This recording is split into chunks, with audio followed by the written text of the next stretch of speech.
Hi, everyone. David Aragona and Mike Beer here, taking a look at one of the stakes on Memorial Day Monday at Santa Anita. Race 8 is the Grade 2 Hollywood Gold Cup, going the mile and a quarter distance on the dirt. This race with a storied history. Horses like Cigar, Skip Away, Lava Man have won this race in the past. Probably not the case this year. This field did not attract a star horse like that. But speaking of that Memorial Day card on Monday, we do have this promotion going on at DRF.com. You can take advantage of 15% off everything at shop.drf.com. If you're buying past performances or checking something else out in the Daily Racing Form store, you can get 15% off by using that coupon code MEMD25. Well, Mike, I was mentioning just 7 runners signed on for this Hollywood Gold Cup, and we're probably going to have a heavy favorite in here, the number 5, Skippy Longstocking, who is not exactly proven himself to be a Grade 1 level horse, but this race has been downgraded to a Grade 2 these days, and Skippy Longstocking does feel like he's kind of the king of those Grade 2 and Grade 3 races around the country. Yeah, I agree. I mean, listen, you're right. He's far from a superstar, but he's a really, really nice horse. And more than that, he's just been really, really well managed by Savvy Joseph. I mean, they find the right races to run this horse in. And he, more often than not, he delivers, David. He's put together a really nice career. And, if nothing else, they found another really good spot for him here. I mentioned earlier the mile and a quarter distance of this race. That's probably the biggest question mark for just about everybody in this field, but especially the number 5, Skippy Longstocking, because he's never really run his best race going this far. He hasn't tried it in a long time. So I think that's just one potential concern with the likely favorite in this race. We'll take a look at the Timeform US pace projector for this Hollywood Gold Cup, Mike. And Skippy Longstocking obviously has plenty of tactical speed. They can go forward. He's gone gate to wire in the past. They can sit just off the pace. He's pretty adaptable with regard to that. I would imagine the 2 horses that are shown dueling inside of him on the pace projector, though, are going to be ridden with a little bit more intention. At least I would hope that's the case for the number 1, Tarantino, who, when he gets up to close to the front and is able to contest the pace, he tends to get pretty game. So I'd like to see him get an aggressive ride. Yeah, they got to go back to aggressive tactics with Tarantino this time and just see how far he can take this field. He's been in really good form before they tried to rate him last time. Skippy Longstocking, I just kind of feel like, what kind of trip he pulls is sort of the least of your worries. He's a very tactical horse, dangerous when he's on the lead, David, but he doesn't need it. And you might notice it's a little odd to see the late pace flag attached to the horse that's on the early lead. He's actually tying for the highest Timeform US late pace rating. Tarantino is with the number 7, Arrow the Great. But Mike, I just think that speaks to the fact that there's no big finisher in this field that gives you a ton of confidence that he's going to love the distance or take advantage of a pace if they go a little bit too quickly up front. So it's a little bit of an odd race in that sense. We'll go through the field beginning with the number 1, Tarantino. We're just talking about the potential tactics with him. They kind of have to be aggressive from the inside because, as I was saying earlier, when he gets involved in a pace and is able to stick his head in front, he really does not want to give up that position. He's very game when he's able to get that kind of trip. We saw him battle all the way down to the wire in the Pinkai going back to last December. He was game with a tough pace in the San Pasquale 3-back. Even the Essex 2-back was an underrated performance where he took back off a really fast pace, came on again, and then got swallowed up by a closer, but was a really good second in that race. And Mike, I'm not going to hold the Oaklawn handicap against him. Neither am I. I mean, I was going to say I understand what they were doing in there, but actually I don't understand what they were doing in there. They just totally took his speed away from him in that race, and they did it by design. It looked like their plan was to rate back off the pace in there, and he just got caught wide around the track and didn't fire at all. He's better when they use his speed. He's been a really good claim for these connections too, David. And he's the kind of horse, he ran so well 2 starts back in the Essex that you're kind of rooting for him to get a better trip this time and run his race and finally get that graded stakes win because he's come so close so many times. He's another one that's going to prove he can get a mile and a quarter, but maybe if a few of his pace rivals are concerned about themselves getting the distance, this won't heat up too much on the front end. The number 2 is Wahlop, who will be trying to switch back to the dirt for the first time in a long time. He's been much more of a turf specialist recently, and he has come into some pretty good form lately, particularly since getting claimed by John Sadler at the end of last year. He just missed last time in the Charles Whittingham going this distance, albeit on the turf. And Mike, I get why they wouldn't want to run in a race like the Shoemaker Mile because that's probably a little too tough and a little too short for him. So they're taking a shot against a weaker field here on the Hollywood Gold Cup. He's just a horse that has never proven he can run at this level on the dirt.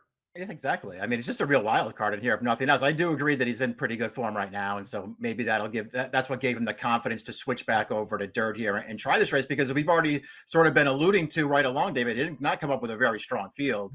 And so maybe it is the right kind of race to take a shot. And they've only run this horse twice on dirt in his career. One of them was his debut, and he didn't even run that badly in that race. I actually thought that was a pretty interesting performance from this horse. The only other dirt start was the Sham against 3 Baffert horses in his 3-year-old debut. That was a long time ago. I don't know. He's probably not a dirt horse, but I'll tell you what, I spent a long time looking at this horse just because I don't really like anybody else in here.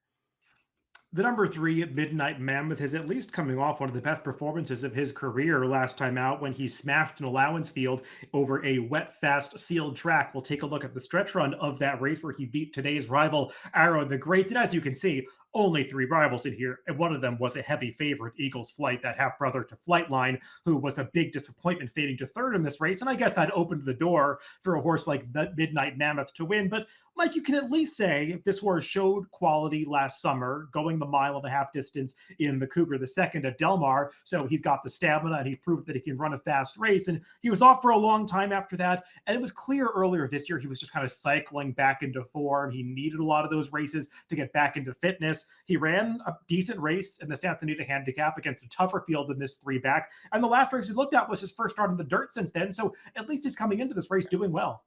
Yeah, those things are all true. I mean, and again, at least you could go back to that 1.5-mile win last year. And, he's one of the few horses in here where I guess you don't have to worry about the distance because it is a concern with some of the others. So that's probably the only thing that wanted me to leave him open in this race, David, because that race that we just watched right there, it just didn't do anything for me. I know it suggests that he got back on track in there. I didn't like that race.